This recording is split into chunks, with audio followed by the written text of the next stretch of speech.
Welcome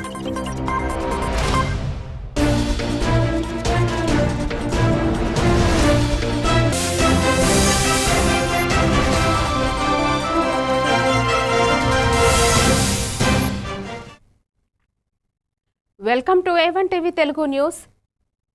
నేను పువన. Details చూద్దాం. పశ్చిమ గోదావరి జిల్లా భీమవరం 100 ఏళ్ల చరిత్ర కలిగిన శ్రీ సీతారామలింగేశ్వర స్వామి దేవస్థాన అభివృద్ధికి కొత్త పాలకవర్గం శుక్రవారం ప్రమాణ స్వీకారం చేసింది. దేవస్థాన చైర్మన్గా వేలూరి సత్య శ్రీధర్, సభ్యులుగా B Umamaheswararao, M Venkata Jayalakshmi, K Venkataramana, VS Murthy, L Lakshmi, U Indira, B Shantirani, M Bhupendra శివలు ప్రమాణ స్వీకరించారు. ఎమ్మెల్యే పులపర్తి రామాంజనేయులు భక్తులకు మౌలిక సదుపాయాలు కల్పిస్తూ బాధ్యతలను సక్రమంగా నిర్వహించాలని సూచించారు. కూటమి నాయకులు, కార్యకర్తలు, భక్తులు కార్యక్రమంలో పాల్గొన్నారు.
పశ్చిమ గోదావరి జిల్లా ఉండి మండల సమైక్య కార్యాలయంలో డిఆర్డీఏ ఆధ్వర్యంలో మోడల్ మండల సమైక్య విజన్ బిల్డింగ్ మాడ్యూల్ 1 T40 శిక్షణ ఘనంగా నిర్వహించారు.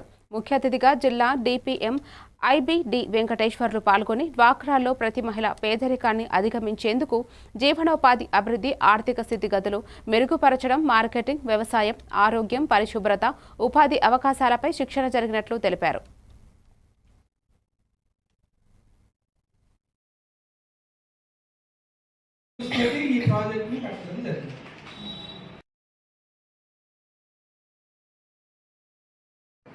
ఆదర్శ మండల సమైక్యల ఏర్పాటులో భాగంగా పశ్చిమ గోదావరి జిల్లాలో 5 మోడల్ మండల సమైక్యలకు సంబంధించినటువంటి జిల్లా స్థాయి T40 శిక్షణ కార్యక్రమం ఉండి మండల సమైక్యలో గత 3 రోజులుగా జరుగుతుంది. ఈ శిక్షణ యొక్క ముఖ్యమైనటువంటి ఉద్దేశం ఏంటంటే రాబోయే 5 సంవత్సరాల కాలంలో సమైక్యలు ఏ విధంగా ఉండాలి, ఒక ఆదర్శవంతమైనటువంటి సమైక్యగా తయారవ్వాలంటే ఏ రకమైనటువంటి కార్యక్రమాలు చేపట్టాలి అంశం మీద విజన్ బిల్డింగ్ అనేటువంటి ఒక మొట్టమొదటి మాడ్యూల్ మీద ట్రైనింగ్ ఇవ్వడం జరుగుతుంది. అందరికీ నమస్కారం అండి. నా పేరు జయలక్ష్మి, ఉండి మండల సమైక్య అధ్యక్షురాలిని. ఈరోజు మా గ్రామంలో, ఉండి గ్రామంలో 5 మండలాలకి ట్రైనింగ్ జరుగుతుంది. విజయనగరం జిల్లా గజపతి నగరం భారతీయ జనతా పార్టీ బలోపేతానికి కృషి చేయాలని ఆ పార్టీ రాష్ట్ర కార్యదర్శి రెడ్డి పావని శుక్రవారం ఆదేశించారు. కార్యక్రమంలో ఓబీసీ జిల్లా అధ్యక్షులుగా నియమితులైన దొగ్గదేవుడు నాయుడును పుష్పగుచ్చం ద్వారా అభినందించారు. కేంద్ర ప్రభుత్వ పథకాలను ప్రజల్లోకి తీసుకెళ్లడానికి సూచనలు ఇచ్చారు. కార్యక్రమంలో దొగ్గదేవుడు నాయుడు నేతలు భాస్కరరావు, పొగిరి గౌరి, అరిశెట్టి, ఏడుకొండలు తదితరులు పాల్గొన్నారు. చేసింది కూడా భారతీయ జనతా పార్టీ. మరి అటువంటి సందర్భంలో బీసీలలో ఉన్నటువంటి అన్ని కులాల యొక్క అభివృద్ధికి, వారికి కావాల్సినటువంటి మైక్రో ఫైనాన్సెస్ కానీ, వారికి కావాల్సినటువంటి విద్యా రుణాలు కానీ, ఇతర ఏవైతే ఉన్నాయో ముద్రా లోన్స్ కానీ, ఇవన్నీ ఇచ్చే విధంగా వారికి కావాల్సినటువంటి ఏవైతే పథకాలు ఉన్నాయో, కేంద్ర ప్రభుత్వ పథకాలు ఉన్నాయో, అవన్నీ కూడా వారికి చేరువయ్యే విధంగా మన దేవుడు గారు ఖచ్చితంగా కృషి చేస్తారని జిల్లాలో చేసి ఓబీసీ మోర్చా అభివృద్ధికి వారు కృషి చేస్తారు. రైతులు రైతు కులాల్లో ఉన్నటువంటి చాలా రావడానికి అవుతున్న టెక్నికల్ ప్రాబ్లమ్స్ ఉన్నాయో అవన్నీ కూడా పరిశీలించి వాళ్ళకి మేలు చేకూర్చడానికి 99% నేను ట్రై చేస్తాను. వాళ్ళకి మంచి జరిగినట్టు చూడడానికి నేను ఎంతో కృషి చేస్తాను. అది మా పెద్దల తాలూకా సహకారంతో ముందుకు వెళ్దామని చెప్పేసి.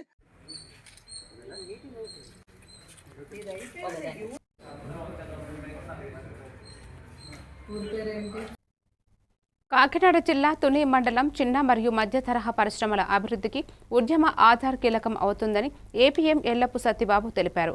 వెలుగు కార్యాలయంలో నిర్వహించిన అవగాహన కార్యక్రమంలో ఎంఎస్ఎం ఈఐపిఓ రాజేష్, ఏపీఎం విజయలక్ష్మి మాట్లాడుతూ కేంద్ర రాష్ట్ర ప్రభుత్వాలు food processing, handloom, food work, welding వంటి 42 రకాల యూనిట్లను గుర్తించి పరిశ్రమలకు ప్రభుత్వ పథకాల ద్వారా మద్దతు అందిస్తున్నారని తెలిపారు.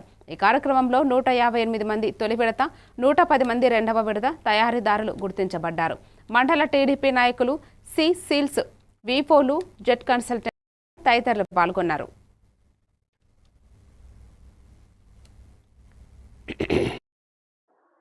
మండల సమైక్యలో ఈ ఎంఎస్ఎంఈ సంబంధించి క్యాంపెయిన్ ప్రోగ్రామ్ అవగాహన అనే కార్యక్రమం మీద జరుగుతుంది.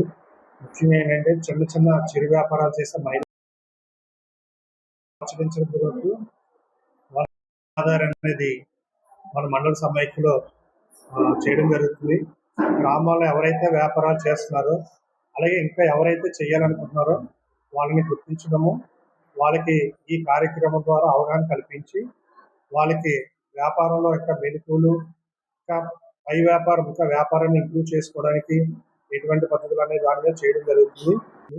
ఈ అవకాశం ఇచ్చిన అందరికీ కూడా ధన్యవాదాలు తెలియజేస్తాను. లోన్స్ ఇప్పించడం కూడా ఈ కార్యక్రమంలో జరుగుతుంది సార్. ఇది మన కలెక్టర్ గారు ప్రతి మండలంలో కూడా ఈ కార్యక్రమం జరిపించాలని ఆదేశించారు. ఆ ఆదేశాల మేరకు గౌరవ పీడీ గారు ప్రతి మండల సమైక్యలో కూడా ఈ కార్యక్రమాన్ని ఏర్పాటు చేయడం జరుగుతుంది. సో దానికోసం మీరు కొంచెం సపోర్ట్ చేయండి, టైం యూటిలైజ్ చేసుకోండి, మీటింగ్ యూటిలైజ్ చేసుకోండి. బాపట్ల జిల్లా చీరాలలోని యార్లగడ్డ అన్నపూర్ణమ్మ ప్రభుత్వ బాలికల జూనియర్ కాలేజీలో కూటమి ప్రభుత్వం ప్రతిష్టాత్మకంగా నిర్వహించిన మెగా పేరెంట్స్ టీచర్స్ డే కార్యక్రమానికి ఎమ్మెల్యే ఎంఎం కొండయ్య ముఖ్య అతిథిగా పాల్గొన్నారు. విద్యార్థులతో ముఖాముఖిగా మాట్లాడిన తర్వాత ఆయన ప్రభుత్వం విద్యారంగాన్ని ప్రాధాన్యంగా తీసుకుని పాఠశాలల అభివృద్ధికి కట్టుబడి ఉంది, పిల్లల బంగారు భవిష్యత్తుకు చేయి కలుపుదామని పిలుపునిచ్చారు. ఈ కార్యక్రమంలో AMC chairman Kouthavarapu Janardhan, APCO chairman Sajja Hemalatha, municipal chairman Minchala Sambasivarao, కూటమి నాయకులు, అధికారులు పాల్గొన్నారు. మా విద్యార్థినులకు అందరికీ కూడా అభినందనలు తెలియజేసుకుంటున్నాను. ఇవాళ మెగా పేటిఎం అంటే ఏంటి? పేరెంట్స్, టీచర్స్, స్టూడెంట్స్, ఇంకా పాత స్టూడెంట్స్ అంటే మాజీ స్టూడెంట్స్ అందరినీ కలిపి ప్రభుత్వ కార్యక్రమాన్ని రూపొందించింది.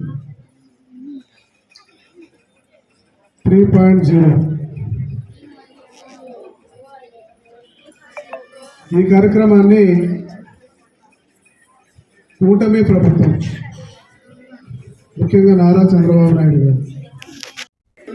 బాపట్ల జిల్లా చీరాలలోని ప్రధాన మసీదు మర్కజ్ మసీద్ సెంటర్లో చీరాల మున్సిపల్ పరిధిలోని 8వ వార్డు వెంగళరావు నగర్కు చెందిన సయ్యద్ షబ్బీర్ మరియు మిత్ర బృందం ఆధ్వర్యంలో శుక్రవారం నిరుపేదలు భిక్షాటన యాచకుల కోసం అన్నదాన కార్యక్రమం ఘనంగా నిర్వహించారు. సయ్యద్ సలీం కుమారులు షబ్బీర్, అక్బర్ ముఖ్య నిర్వాహకులుగా పాల్గొన్నారు. నిర్వాహకులు దాతల సహకారంతో మరింత మందికి భోజనం అందించగలమని తెలిపారు. ప్రతి శుక్రవారం క్రమం తప్పకుండా ఈ కార్యక్రమాన్ని కొనసాగిస్తున్నామన్నారు. కాజావలి, సయ్యద్ అక్బర్ బాషా, సయ్యద్ షబ్బీర్ తదితరులు సేవలు అందించారు.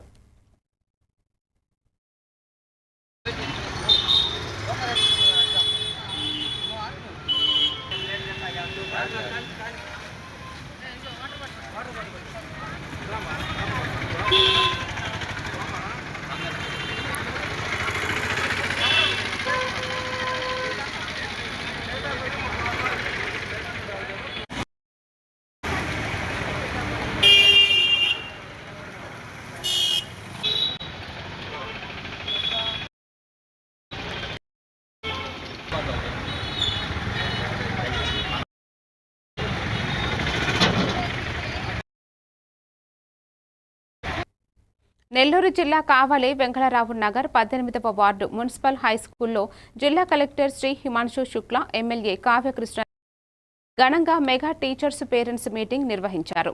ఎమ్మెల్యే మాట్లాడుతూ తల్లిదండ్రులు పిల్లల చదువును గమనించి ప్రవర్తన ఆలోచనలను తెలుసుకోవాలని సూచించారు. విద్యార్థులు తమ కలలను సాధన కోసం కృషి చేయాలని, చెడు అలవాట్లలో పడకుండా ధైర్యంగా ఎదగాలని సూచించారు. కలెక్టర్ హిమాంశు శుక్లా పూర్వ విద్యార్థులు, తల్లిదండ్రులు పేరెంట్స్ టీచర్స్ మీటింగ్ ద్వారా పాఠశాలలతో సన్నిహిత్యాన్ని పెంపొందించాలని అన్నారు.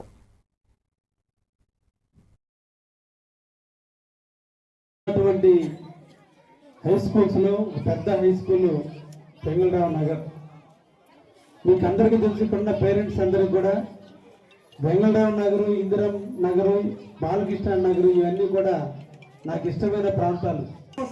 ఎలా ప్రవర్తిస్తున్నాడు, ఎలా ఉంటున్నాడు, పక్క వెళ్తే ఎలా ఉంటున్నాడు, అన్ని బాగుపడ్డా చెడిపోయిన ఈ ఇంటర్మీడియట్ వయసే.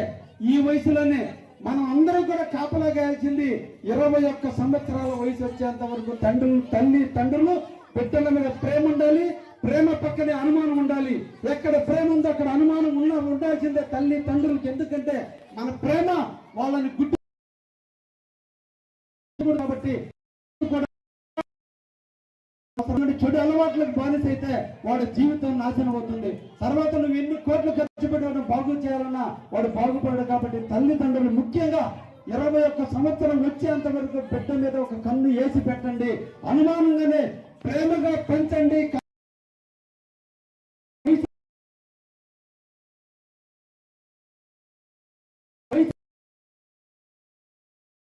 శ్రీకాకుళం బూర్జ మండలంలోని కొల్లవలస కేజీబీవీ బాలికల పాఠశాలలో తల్లిదండ్రులు, ఉపాధ్యాయులు ఆత్మీయ సమావేశం ఘనంగా నిర్వహించబడింది.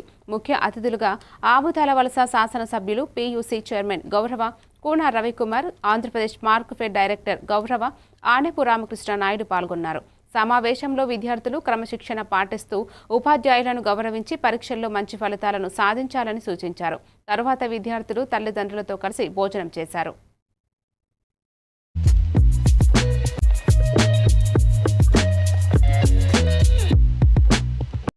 ఉద్యోగాల్ని ఆనాడు ప్రభుత్వ ఉద్యోగాల్లో 33,100 ఉద్యోగాలుంటే 33 ఉద్యోగాలు ఆడబిడ్డలకే ఇవ్వాలని మొట్టమొదటిసారిగా భారతదేశంలోనే మహిళలకి రిజర్వేషన్ 33% రిజర్వేషన్ తీసుకొచ్చినటువంటి నాయకుడు మన నారా చంద్రబాబు నాయుడు గారు అని చెప్పి ఈ సందర్భంగా తెలియజేస్తున్నారు. ఈరోజు ఇక్కడ కూర్చున్నటువంటి మీ తహసీల్దార్ గారైనా లేదు మీ మధ్యన ఆదిలాబాద్ జిల్లా అభివృద్ధిపై మాజీ మంత్రి జోగి రామన్న ఆరోపణలు చేస్తున్నారన్న ఎమ్మెల్యే పాయల శంకర్ మండిపడ్డారు. ఆయన హయాంలో ట్రైబల్ యూనివర్సిటీ పత్తి పరిశ్రమలపై జరిగిందని, ఇతర జిల్లాలకు కూడా వెళ్లారని పేర్కొన్నారు. రాష్ట్ర ప్రధానిని అభివృద్ధి గురించి అడిగితే బ్రోకరింగ్, లాలూచీ వంటి ఆరోపణలు వస్తాయని ప్రశ్నించారు. కేసీఆర్ హయాంలో జరిగిన అక్రమ సంబంధాలపై ఆధారాలు ఇంటెలిజెన్స్ వద్ద ఉన్నాయి. కావాలంటే ఆ సీడీలు కూడా పార్సిల్ చేయగలమని చెప్పారు. గొప్ప చదువులు చెప్పించేటటువంటి అంత గొప్ప పాఠశాల ఆదిలాబాద్కు రాదని, ఇక్కడ జరుగుతున్నటువంటి అభివృద్ధి కార్యక్రమాలను చూసి ఓర్వలేనటువంటి మాజీ మంత్రి జోగురామన్న గారు నా మీద కొన్ని ఆరోపణలు చేసే ప్రయత్నం చేశారు. నేను పత్రికాముఖంగా జోగురామన్న గారికి కొన్ని విషయాలు చెప్పదలుచుకున్నాను. నా జిల్లాకు కావాలా, నా ఆదిలాబాద్కు కావాలని ఏ రోజైనా నువ్వు ఆనాటి ముఖ్యమంత్రి కేసీఆర్ దగ్గరికి వెళ్ళి కనీసం మాట మాట్లాడే ధైర్యం చేసినవా? రాష్ట్ర ముఖ్యమంత్రిని ఆదిలాబాద్కు రమ్మని ఆహ్వానించిన కేంద్ర ప్రభుత్వం మంజూరు చేసినటువంటి ప్రాజెక్టులకు రాష్ట్ర ప్రభుత్వం సహకరించమని రాష్ట్ర ముఖ్యమంత్రి గారిని ఆదిలాబాద్ ప్రజల సమక్షంలో కోరిన దానికి రాష్ట్ర ముఖ్యమంత్రి గారు గౌరవంగా హోదాలో వచ్చినప్పుడు గౌరవించి ఆహ్వానించడం ఇది యొక్క తెలంగాణ యొక్క సంస్కృతి. నీకు చేతగాకపోయిండొచ్చు, మీ అసమర్థ పాలనలో ఈ ఆదిలాబాద్కు అన్యాయం జరిగింది. మాజీ మంత్రి, మాజీ ఎమ్మెల్యే జోగురామన్న గారు ఊహించినటువంటి అభివృద్ధి ఆదిలాబాద్కు వస్తున్నదని, అసలు ఎయిర్పోర్ట్ అనేది ఆదిలాబాద్కు రాదు, అదొక కళ అని. మరిన్ని డీటెయిల్స్తో మళ్ళీ కలుద్దాం. Keep watching A1 TV Telugu news.